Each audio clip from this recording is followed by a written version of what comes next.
नमस्कार, मी गजानन अमलापुरे सूर्यग्रहण याबद्दल आपणास आज माहिती सांगणार आहे। सूर्य व पृथ्वी यांच्या दरम्यान चंद्र आल्यामुळे चंद्राची सावली पृथ्वीवर पडते। या स्थितीत हे तिन्ही खगोल समपातळीत एका सरळ रेषेत असतात। त्यामुळे चंद्राची सावली पृथ्वीवर दिवसात ज्या ठिकाणी पडते तेथे आपल्याला सूर्यग्रहण अनुभवायला येतो। आता चंद्राची सावली दोन प्रकारे पडते, ती कशी? एक खग्रास आणि एक खंडग्रास।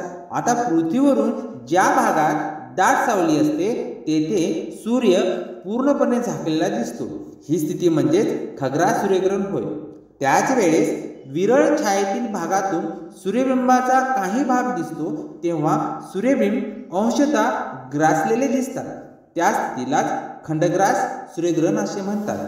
आता अजून एक आपल्याला सूर्यग्रहणाची स्थिती पाहायला मिळते। काही वेळा चंद्र पृथ्वीपासून अपभू स्थितीमध्ये दिसतो, म्हणजे तो पृथ्वीपासून जास्तीत जास्त दूर असतो। परिणामी चंद्राची दाट सावली पृथ्वीपर्यंत पोहोचत नाही, ती अवकाशातच संपते।